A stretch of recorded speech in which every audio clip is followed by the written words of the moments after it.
للمتقین والصلاة والسلام علی سید الانبیاء والمرسلین اما بعد فاعوذ باللہ من الشیطان الرجیم بسم اللہ الرحمن الرحیم فصل لربک وانحر آمنت باللہ صدق اللہ مولانا العظیم وصدق رسولہ النبی الکریم الامین ان اللہ وملائکتہ یصلون علی النبی یا ایہا الذین آمنوا صلوا علیہ وسلموا تسلیما۔ محبت کے ساتھ ایک مرتبہ درود پاک پڑھیں۔ الصلاۃ والسلام علیک یا سیدی یا رسول اللہ وعلی آلک و صحابک یا سیدی یا حبیب اللہ۔ الصلاۃ والسلام علیک یا سیدی یا نبی اللہ وعلی آلک و صحابک یا سیدی یا خاتم النبیین۔ تمام حمد و ثنا، تعریف و توصیف اللہ رب العزت کی ذات والا صفات کے لیے۔ وہ مولا خالق کائنات بھی ہے اور مالک شش جہات بھی۔ اللہ جل وعلا کی حمد و ثنا کے بعد حضور نبی اکرم شفیع معظم رسول محتشم نبی مکرم اللہ کے پیارے امت کے سہارے رب کے محبوب دان غیوب مالک رقاب فخر عرب و عجم والی کون و مکان سیاہ لا مقام سید انس و جاں ماہ خباں شہنشاہ حسینہ تتمہ دور عنصر خیل زہرہ جمالہ جلوہ صبح ازل نور ذات لم یزل باعث تکوین آدم فخر آدم و بنی آدم نیر بطحا رازدار ما اوحا صاحب علم نشرح معصوم آمینہ احمد مجتبی جناب حضرت محمد مصطفیٰ صلی اللہ علیہ وآلہ وسلم کے حضور ناز پر اپنی عقیدتوں، ارادتوں اور محبتوں کا خراج پیش کرنے کے بعد واجب الاحترام ذوی الاحتشام برادران اسلام، السلام علیکم ورحمۃ اللہ وبرکاتہ۔ سب سے پہلے اللہ رب العزت کی ذات کا ہم سب پر کروڑہ شکر اور اس مالک حقیقی کا ہم سب پر احسان ہے کہ جس نے ہماری زندگی کی سانسوں کو اس قدر طول دیا کہ آج ہم پھر اسی کی بارگاہ میں، اسی کے گھر میں، اسی کی عبادت کرنے کے لیے جمع ہو رہے ہیں۔ رب ذوالجلال کی پاک اور بلند جناب میں یہ دعا ہے کہ اللہ ہماری سب عبادتوں کو اپنی جناب میں قبول فرمائے، اور بالخصوص ہم جو اس کی عبادت کریں اخلاص کی دولت سے ہم سب کو جو ہے وہ بہرہ فرمائے۔ سامنے سی وقار گفتگو شروع کرنے سے قبل ایک مسئلہ ذہن نشین رکھیے گا آپ، اور اپنے ساتھ والے ساتھی کو بھی بتا دیا کریں کہ مسئلہ شرعی یہ ہے کہ جس وقت جمعے کے دن خطیب خطبہ دینے کے لیے ممبر پر بیٹھ جائے تو جو احباب بعد میں تشریف لا رہے ہوتے ہیں ان سے گزارش یہ ہے کہ سنتوں کا ٹائم دیا جاتا ہے باقاعدہ۔ جس وقت تقریر ختم ہوتی ہے تو باقاعدہ 5 منٹ سنتوں کے دیے جاتے ہیں، تو اس وقت سنتیں ادا کریں، اس وقت سنتیں ادا کریں۔ جس وقت واعظ کرنے کے لیے امام صاحب، خطیب صاحب ممبر پر بیٹھ جائے تو بندہ ذکر اذکار کی تسبیح بھی نہیں کر سکتا۔ یعنی کوئی بندہ تسبیح لے کر بیٹھ جائے نا تو ذکر کرنا شروع کر دے، تسبیح پڑھنا شروع کر دے۔ علماء نے اس کو بھی منع فرمایا ہے کہ پھر آپ نے اپنی تسبیح کو موقوف کر دینا ہے، صرف اور صرف بیٹھ کر خطبہ سننا ہے، بات سننا ہے، جو مقصد ہے جمعے کا وہ سننا ہے آپ نے۔ تو تسبیح بھی نہیں کرنی، سنتیں بھی نہیں پڑھنی، نفل بھی نہیں پڑھنے۔ جس وقت تقریر ختم ہو جائے گی سنتوں کا ٹائم دے دیا جائے گا، اگر کسی نے نوافل پڑھنے ہیں تو وہ جمعے کے بعد جا کے پڑھ لیں۔ تو یہ ایک شرعی مسئلہ بیان میں آپ کے سامنے کر رہا ہوں اور اس پر ہم سب کو توجہ کرنے کی ضرورت ہے۔ تو آج کی جو گفتگو کا عنوان ہے وہ ہے قربانی اور اس کے مسائل۔ قربانی کس کو کہتے ہیں؟ مخصوص جانور کو مخصوص دن میں رب تعالیٰ کی رضا کے لیے ذبح کرنا قربانی کہلاتا ہے۔ ہر جانور کو بھی اس کی راہ میں قربان نہیں کرتے، اٹھائے اور سارے جانور کر دیے، نہیں، مختص کیا جاتا ہے یہ جانور قربانی کا جانور ہے اور ہم نے اس کو عید والے دن قربان کرنا ہے۔ یہ پھر مخصوص دن جو شریعت مطہرہ نے بیان کیے ہیں وہ 3 دن ہیں۔ کتنے دن ہیں؟ 3 دن ہیں، یعنی 10 ذی الحج سے لے کر 12 کی عصر مغرب سے پہلے تک، 12 کی مغرب سے پہلے تک یہ دورانیہ جو ہے وہ عید کا ہے، اور ان ایام کے اندر جو ہے وہ ہم اپنی قربانی کو ذبح کر سکتے ہیں۔ اس کے علاوہ اور کوئی دن نہیں، چوتھا دن بھی نہیں، صرف 3 دن، یعنی 10 ذی الحج کی عید کی نماز کے بعد شہروں کے لیے۔ اور اگر کوئی شخص دیہات کے اندر ہے جہاں دور دراز علاقے ہیں جہاں پر عید کی نماز نہیں ہوتی، پھر اس کا حکم یہ ہے کہ وہ فجر کی نماز کے بعد وہاں پر قربانی کرے گا۔ البتہ جو شہر کے اندر رہتے ہیں جہاں عید کی نماز ادا کی جاتی ہے، ان کے لیے ضروری یہ ہے کہ وہ عید کی نماز ادا کر کے پھر جو ہے وہ جانور کو ذبح کریں گے۔ بات سمجھ آ رہی ہے میری؟ اس سے پہلے اگر کسی نے قربانی کی، اس کی قربانی نہیں ہے۔ نبی کریم علیہ الصلوۃ والسلام کی بارگاہ میں حضرت سیدنا ابو درداء رضی اللہ تعالیٰ عنہ صحابی رسول ہیں، آپ نے صبح صبح قربانی کر دی، اور آپ نے کی بھی کس وجہ سے تھی کہ چلو اس سے غرباء کو فائدہ مل جائے گا، جلدی سے گوشت ذبح ہوگا اور ان کے گھروں میں پہنچ جائے گا، اور بچے جس وقت ان کے اٹھیں گے تو اس کھانے کو تناول کر لیں گے۔ حالانکہ ان کی نیت بھی اچھی تھی۔ تو نبی کریم علیہ الصلوۃ والسلام نے فرمایا عید کی نماز کے بعد اپنی قربانیوں کو جو ہے وہ ذبح کرو اللہ کی راہ میں۔ تو وہ صحابی رسول کہنے لگے یا رسول اللہ میں نے تو پہلے ہی کر دی ہے۔ اللہ اکبر۔ یہاں پر صرف جو توجہ دلانی ہے وہ صرف توجہ رکھنی ہے آپ نے کہ اللہ نے میرے نبی کو اختیار بھی عطا کیا ہے۔ کیا ہے؟ اختیار مصطفیٰ ہے، میرے نبی کو اختیار بھی دیا ہے۔ حقیقت میں جو میرے نبی فرما دے وہی دین ہے۔ تو ابو درداء فرمانے لگے حضور میں نے تو قربانی کر دی ہے۔ تو آقا کریم علیہ الصلوۃ والسلام نے فرمایا کوئی مسئلہ نہیں ابو درداء، قربانی تو ادا کر دی ہے، لیکن وہ قربانی نہیں ہوئی جو جانور عید کے بعد قربان کرنے کا اس کے لیے ضروری ہے۔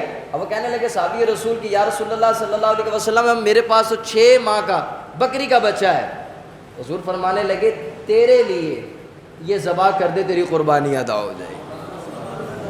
حالانکہ بکری کی عمر کتنی ہے شریعت مطالعہ کے اندر؟ بکرا جو ذبح کیا جاتا ہے کتنی عمر ہے بھائی؟ 1 سال۔ سارے کہیں ذرا یہ جانوروں کی عمر کا تعین ضروری ہے، آپ کو سمجھ میں ہونا چاہیے۔ آج کل وپاری پتہ کیا کرتے ہیں؟ اے پکا ہے گا جی، پکا کھیرا ہے گا، یہ دند نہیں نکلے، یہ فلاں نہیں نکلیا۔ شریعت مطہرہ نے نا ہمیں جانور کے حوالے سے ایک عمر متعین کر کے بتا دی ہے۔ اگر اتنی عمر ہوگی تو جانور اللہ کی راہ میں قربان ہے، اگر اس سے کم ہوگی تو جانور جو ہے اس کی قربانی نہیں ہوگی۔ یہ پکے کھیرے کی طرف یہ فلانی بات کے اوپر اس باتوں پہ نہ آیا کریں۔ کیا ہے؟ سب سے پہلے یہ ہے کہ جو بکرا ہے اس کی عمر شریعت مطہرہ نے بیان کر دیا وہ 1 سال کا ہو، 1 سال سے 1 دن بھی کم نہ ہو، 1 سال سے 1 دن بھی کم نہیں ہونا چاہیے، پورے 1 سال کا ہو، اس کی جو ہے وہ قربانی لگ جائے گی۔ بکرے کے اندر دمبا لگا لیں، اپنا اس کی کیٹیگری کے جتنے بھی ہوتے ہیں وہ لگا لیں۔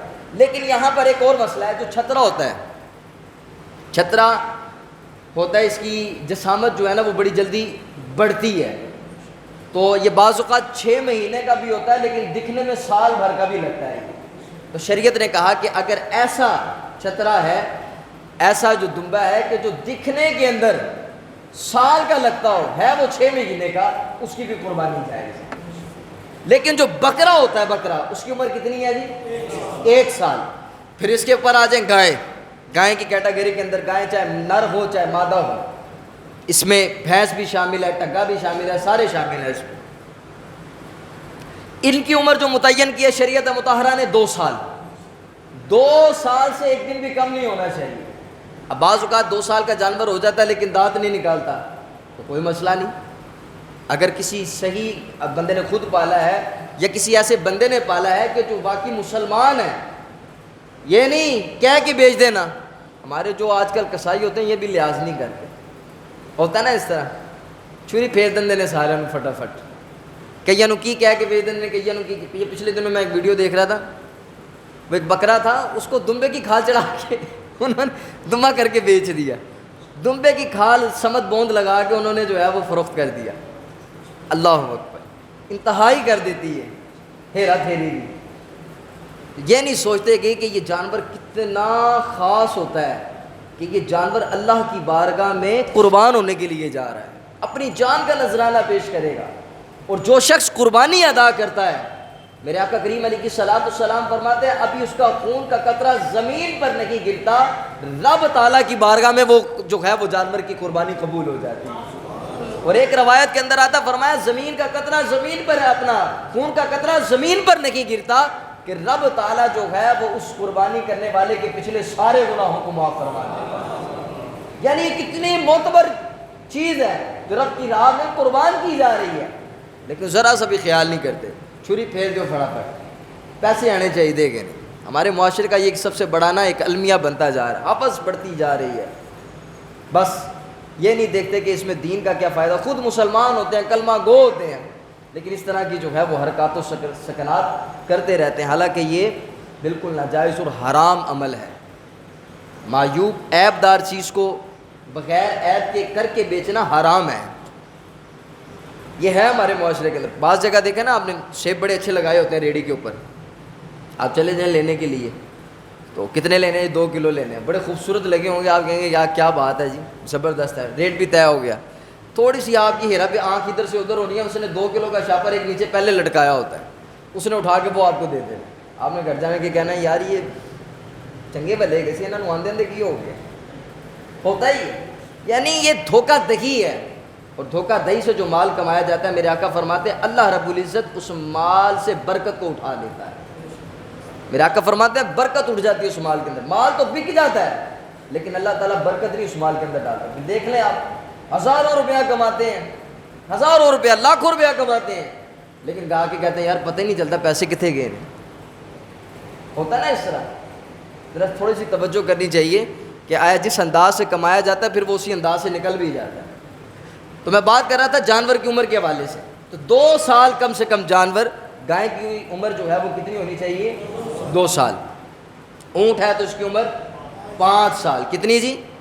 سارے کہیں ذرا، یہ آپ کو یاد ہو جانی چاہیے، 5 سال سے کم نہ ہو، گائے 2 سال سے کم نہ ہو، بکرا 1 سال سے کم نہ ہو، اور چھترا 6 مہینے کا اگر 1 سال کا دکھتا ہو تو اس کی قربانی جائز ہے۔ مسئلہ سمجھ آ گیا آپ لوگوں کو؟ تو مخصوص جانور، مخصوص دن، یعنی یہ جو 3 ایام ہمیں شریعت مطہرہ نے دیے ہیں، ان ایام کے اندر قربانی کرنا، جانور کو ذبح کرنا، اس کو قربانی کہتے ہیں۔ قربانی سیدنا ابراہیم علیہ السلام کی سنت مبارکہ ہے۔ اللہ کے نبی نے سب سے بڑی قربانی دینا چاہی اپنے بیٹے کی، تو وہ تو تیار ہو گئے اپنے بیٹے کی قربانی دینے کے لیے، کہندے نے بس جنہ دی نگاہ رب تعالیٰ دی طرف ہونی ہے نا، ان کے سامنے یہ دنیا کی کوئی چیز بھی کوئی معنی نہیں رکھتی، وہ اپنے رب کے حکم پر سب کچھ لٹانے کے لیے تیار ہوتے ہیں۔ انہی شخصیات میں سے سیدنا ابراہیم علیہ السلام کی ذات ہے کہ انہوں نے اپنے بیٹے کو ذبح کرنے کے لیے تیار ہو گئے، بلکہ لٹا بھی دیا، چھری بھی چلا دی۔ اللہ، یہ تو اللہ کی شان تھی، لیکن اللہ نے اس امر کو قیامت تک کے لیے زندہ رکھ دیا۔ آج جس وقت ہم قربانی کرتے ہیں، جانور کو ذبح کرتے ہیں، یہ سنت ابراہیمی ہے، اور یہ حضور علیہ السلام کی امت کے لیے خاص ہے۔ میرے آقا کریم علیہ السلام سے صحابہ نے کہا یا رسول اللہ قربانی کیا ہے؟ تو میرے آقا فرمانے لگے یہ تمہارے باپ سیدنا ابراہیم علیہ السلام کی سنت مبارکہ ہے۔ اللہ، تو صحابی کہنے لگے حضور اس سے ہمیں کیا فائدہ ہوگا، ہمیں کیا ملے گا؟ تو میرے آقا فرماتے ہیں ہر اس قربانی جو رب تعالیٰ کی راہ میں تم جانور کو ذبح کرو گے، اس کے جسم پر جو بال ہیں، ہر بال کے بدلے رب تعالیٰ تمہیں نیکی عطا فرمائے گا۔ صحابی کہنے لگے حضور اون کا اون ہوتا ہے نا جو بھیڑ کے اوپر اون ہوتی ہے، اس کا کیا حکم ہے؟ فرمایا اون کے اندر بھی جتنے بال ہوں گے ایک ایک کر کے ذرا سائڈ پہ کرو نا، ذرا کتنی نیکیاں بنی؟ فرمایا اللہ تعالیٰ اس کے برابر تمہیں نیکیاں عطا فرمائے گا۔ پھر ایک اور حدیث مبارکہ سنیں، میرے آقا فرماتے ہیں کل قیامت کے دن یہ میزان عمل میں تولا بھی جائے گا، میزان عمل میں تولا بھی جائے گا۔ بات سمجھ آ رہی ہے میری؟ یعنی جہاں پر نیکیاں اور گناہ تلیں گے نا، وہاں پر آپ کا جانور بھی تلے گا، تو سوچ سمجھ کے ذرا وزنی سا لے کے آنا تاکہ کل کو فائدہ بھی ہو۔ یہ نہ ہو کہ ماڑو سا بس یہ کہیں بھی اللہ پتہ نہیں کوئی حقیقت ادا کرنا ہے اپنی طرف سے، تو بس جس طرح سے اب یہ ایسے اٹھا کر لا کر ذبح کر دینا، نہیں، اچھا جانور، خوبصورت جانور، بہترین جانور اللہ کی راہ میں قربان کرنا چاہیے۔ اور یہ نہیں سوچ کے کہ یہ پتہ نہیں کوئی شریعت نے جو ہے وہ ہم پر ایک قسم کا ٹیکس لگا دیا یا بوجھ لگا دیا، نہیں، جانور کو ذبح کرنا رب تعالیٰ کی رضا کے لیے. ہمارے یہاں پتہ کیا ہوتا ہے؟ ماشاءاللہ جی جانور لے گئے ہو تسی، کیا بات ہے جناب. او کر صاحب تانوں کی دسیے، بچیاں نے ساری رات نال والے جانور لے کے آ گئے نا، شور پا کے رکھیا سی. اسی بھی لے کے آنا ہے بکرا، اسی بھی لے کے آنی ہے گاں، تسی کیوں نہیں کر رہے؟ بس بچیاں دی خوشی واسطے جا کے پھر میں لے کے آ گیا. وہ جانور گیا، پیسے بھی گئے، نیکی بھی کوئی نہیں. بات سمجھ آ رہی ہے میری؟ پھر یہ بھی نہیں چودھری صاحب دا جانور 2 لاکھ دا ہے تے اپنا 5 لاکھ دا ہونا چاہیے ہے. محلے 'چ پتہ چلے کہ بٹ صاحب دی جڑی قربانی ہے سب تو ہیوی قربانی کرتے ہیں. جڑی مغل صاحب قربانی کرتے ہیں نا، پتہ چلتا محلے کے اندر کہ کیا زبردست جو ہے نا، پورے علاقے کو پتہ چلتا ہے کہ حضرت کے جو جانور ہیں وہ سب سے بہترین اور کمال کے ہوتے ہیں. پتہ چلے لوگوں کو جی اسی قربانی کی تھی ہے، قربانی گئی، پیسہ بھی گیا. بات سمجھ آ رہی ہے میری؟ قربانی کرنی ہے رب تعالیٰ کی رضا کے لیے. جب جانا ہے اللہ کی رضا کے لیے، مولا تیری رضا کی خاطر جانور کو ذبح کرنا ہے. بچوں کو خوش کرنے کے لیے، بچے تو خوش ہو ہی جائیں گے جب جانور آ جائے گا. بات سمجھ آ رہی ہے؟ ہمارے معاشرے کا ایک طریقہ کار ہے.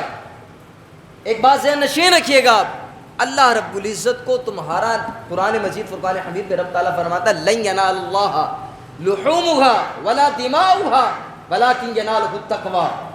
اللہ فرماتا ہے تم جو قربانی کرتے ہو نا، اس کا گوشت میری بارگاہ میں نہیں آتا. گوشت کون کھاتا ہے؟ ہم کھا جاتے ہیں، غرباء میں تقسیم کر دیتے ہیں. ولا دماؤها، نہ ہی خون جاتا ہے رب تعالیٰ کی بارگاہ میں. خون نالیوں میں بہہ جاتا ہے، کھا لیں پہلی پھر سوسائٹیوں والے لے جاتے ہیں. پھر اللہ کی بارگاہ میں کیا پہنچا؟ اللہ فرماتا وَلَٰكِن يَنَالُهُ التَّقْوَىٰ. جو تقویٰ تھا نا تیرے اندر، پرہیزگاری تھی، اور یہ تو نے اس وجہ سے ذبح کیا کہ میرا رب مجھ سے راضی ہو جائے. اللہ تعالیٰ میری رضا کی خاطر جو ہے وہ تو نے جانور کو ذبح کیا ہے. یہ جو دل میں تیرا تقویٰ تھا نا، یہ میری بارگاہ میں پہنچتا ہے. تو ہم کیا کرتے ہیں آج کل جو دیکھی جا رہی ہے نا قربانی، شریکہ نے اس طرح دی قربانی لے کے نے اسی اس تو بد کے لے کے آنی. محلے 'چ ساڈے جانور سب تو زیادہ مشہور ہونے چاہیے، بچے خوش ہو جائیں. نہیں، سامنے سے یہ وقتی باتیں ہیں، ختم ہو جائیں گی. عید چلی جائے گی، کہانی ختم ہو جائے گی، لوگوں نے گوشت کھانا ختم ہو جائے گی کہانی. آخرت کے لیے کیا چھوڑا آپ؟ وقتی طور پہ واہ واہ بھی مل گئی، بلے بلے بھی ہوگی، وقتی طور پہ لوگوں نے 2 منٹ کے لیے باتیں بھی آپ کے اوپر تبصرہ بھی کر لیا. آپ نے اپنی ذات کے لیے کیا کیا ہے؟ ہاں آپ یہ کہتے بس اللہ کی رضا کے لیے کیا، میرا رب اس سے راضی ہو جائے. اس نے دیا مجھے، میں نے اس کے دیے ہوئے سے اسی کو دے دیا ہے، اسی کی راہ میں لٹا دیا ہے، میرا رب اس سے راضی ہو جائے. سیدنا ابراہیم علیہ السلام کا سارا عمل دیکھ لیں آپ، اسوہ ابراہیمی دیکھ لیں، کیا کچھ نہیں آپ کی ذات کے ساتھ ہوا. آپ نے اپنا شہر چھوڑ دیا، اپنے بچوں کو ذبح کرنے کے لیے تیار ہو گئے، اپنا مال قربان کر دیا رب تعالیٰ کے لیے، اپنی جان کو جو ہے وہ آگ میں ڈال دیا. کس وجہ سے؟ صرف اور صرف یہی وجہ تھی کہ مولا تو راضی ہو جا، مولا تو راضی ہو جا. بس اگر تیری رضا ہے تو پھر سب کچھ منظور ہے. تو آج ہمارے ہاں ہم چاہتے ہیں کہ بس ہمارا نام ہو، بلے بلے ہو. انما الاعمال بالنیات. اعمال کا جو دار و مدار ہوتا ہے وہ نیتوں پر ہوتا ہے. جیسی آپ کی نیت ہوگی ویسے ہی آپ کے عمل کا ثواب ملے گا. سامنے سے وقار، جانور کو ذبح کرنا ہے اللہ کی رضا کے لیے، اس کی خوشنودگی کے لیے قربان کرنا ہے، دکھلاوے کے لیے نہیں کرنا. بس یہ اس سے بڑا کرم کیا ہے کہ رب تعالیٰ نے توفیق عطا کر دی ہے جانور ذبح کرنے کی. میں نے ایسے لوگ دیکھے بڑے غریب ہوتے ہیں، ایک وقت کا کھانا بھی پورا نہیں ہوتا، لیکن دل میں حسرت ہوتی ہے یار ہم بھی قربانی کریں، یار اللہ کی راہ میں ہم بھی جانور کو ذبح کریں. لیکن جو کر رہے ہیں وہ خوش قسمت ہیں، خوش نصیب ہیں، جو ہے وہ اس کی راہ میں جانور کو ذبح کر رہے ہیں.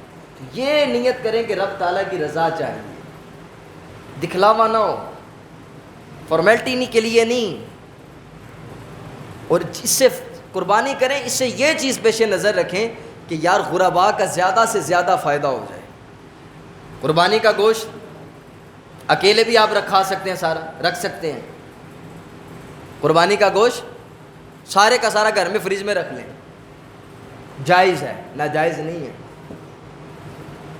لیکن بہتر کیا ہے کہ اس کی طریقے بنا لیں، حصے بنا لیں، 3 حصے کر لیں اس کے۔ مستحب عمل یہ ہے، حصے بنا لیں، ایک اپنی ذات کے لیے رکھ لیں، ایک اپنے عزیز و اقربا کے لیے رکھ لیں، اور ایک جو ہے وہ فقراء کے لیے رکھ لیں۔ اچھا ایک اور میں یہاں پر بات کروں، بات ذہن میں آئی اور ہونی بھی چاہیے کہ آپ سے شیئر بھی کر دینی چاہیے۔ ہمارے یہاں جانور ہوتا ہے نا، بعض اوقات ایک بندہ لے کے آتا ہے 10 لاکھ کا جانور لے کے آ گیا، 15 لاکھ 20 لاکھ کے جانور، انٹرنیٹ پہ دیکھتے ہیں ہم، سوشل میڈیا کے اوپر بڑے سے بڑا جانور، اچھی بات ہے لے کے آنی چاہیے، لیکن میری یہاں پر چھوٹی سی ایک تجویز ہے کہ اگر وہی 5 لاکھ کے جو ہم ایک جانور لے کر آ رہے ہیں، ہم وہی 5 لاکھ کے 5 جانور بھی لے کے آ سکتے ہیں، 1 لاکھ کا بھی لے آئے، بڑا بہترین جانور مل جاتا ہے 1 لاکھ کا۔ بات سمجھ آ رہی ہے میری؟ اگر وہ ہم 5 لاکھ کا ایک جانور لیں بجائے اس کے ہم 5 لاکھ کے 5 جانور لیں، پانچوں ذبح کریں تو گوشت بھی زیادہ، کھا لیں بھی 5، قربانیاں بھی، ایک جانور میں کتنے 7 ہوتے ہیں بڑے میں، تو کتنے چلے گی گل؟ 7 5 35 قربانی ہیں، ہم 5 جانور لائیں، اسے ذبح کریں، غربا میں تقسیم کریں، اس سے غریبوں کو کتنا فائدہ ہوگا؟ بات سمجھ آ رہی ہے میری؟ بجائے ہم 5 لاکھ روپے خرچ کر کے ایک جانور لے کر آ رہے ہیں، ہم 5 لاکھ کے 5 جانور کیوں نہ لیں، تاکہ یار زیادہ سے زیادہ فائدہ ہو، زیادہ سے زیادہ غربا میں گوشت چلا جائے۔ ایسے ایسے گھرانے موجود ہیں سارا سال گوشت نہیں کھا سکتے، دال کھا لی، سبزی کھا لی، ٹینڈے کھا لیے، فلانا کھا لیا، کوشش یہی ہوتی ہے جو سب سے سستی ہے وہی گھر میں جا کے بچوں کو کھلا دی۔ ایسے ایسے گھرانے موجود ہیں ہمارے معاشرے کے اندر، تو یار ان کا خیال کون کرے گا؟ وہ کہ جنہیں رب نے عطا کیا ہے۔ کبھی بھی یہ مت سمجھے کہ یہ میری محنت ہے، نہ، یہ رب نے تجھے فضل دیا ہوا ہے، تو فضل کا حق یہی ہے کہ اس کے دیے ہوئے میں سے اسی کی مخلوق میں خرچ کیا جائے، یہ اس کا فضل ہے، اسی میں ہی فائدہ ہے۔ سامنے سے بخار اگر ہم ایسے کر لیں تو کتنا زبردست بہترین ہو جائے کام۔ 5 جانور لیں اور 5 کے 5 رب تعالیٰ کی راہ میں قربان کر دیں، یہ ایسے عمرہ لوگوں کے لیے ہے یہ بات۔ تو قربانی کے مسائل کے حوالے سے جو نصاب ہے، کس پر قربانی کرنا جو ہے وہ واجب ہے، ذہن نشین رکھیے گا کہ جس بندے کے پاس 7.5 تولے سونا موجود ہے اس پر قربانی کرنا واجب ہے، جس بندے کے پاس 52.5 تولے چاندی موجود ہے اس کے اوپر قربانی کرنا واجب ہے، اور اگر کسی کے پاس نہ سونا ہے نہ چاندی ہے، پیسہ موجود ہے تو کتنا پیسہ ہو اس کے اوپر قربانی کرنا واجب ہے، تو 52.5 تولے چاندی کتنے کی آتی ہے؟ تولہ کی ہے، ہمارے مسجد میں کافی سارے سنیارے بھی موجود ہوتے ہیں، فی تولے کے حساب سے آج کل تولہ کیا چل رہا ہے چاندی کا؟ 1600 روپیہ، 1400 بد کیا کر لو جی آپس 1600 روپیہ فی تولہ چاندی ہے، تو 52.5 تولے چاندی کتنے کی بن گئی جی؟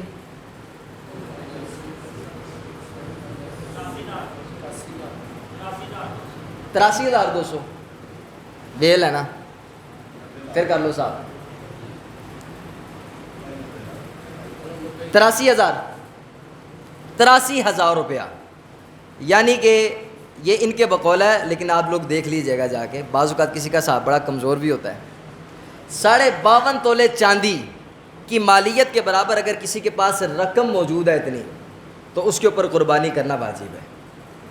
اچھا اس کے لیے ضروری نہیں، زکوٰۃ کے لیے ضروری ہوتا ہے کہ آپ کے پاس 1 سال تک اگر پڑا رہے مال تو پھر جو ہے وہ زکوٰۃ فرض ہوتی ہے، قربانی کے لیے یہ ضروری نہیں ہے۔ عید والے دن بھی اگر آپ کے پاس اتنا مال آ گیا، بقول بھائی کہ 83,000 روپیہ اگر آپ کے پاس آ گیا، آپ پر قربانی کرنا واجب ہے،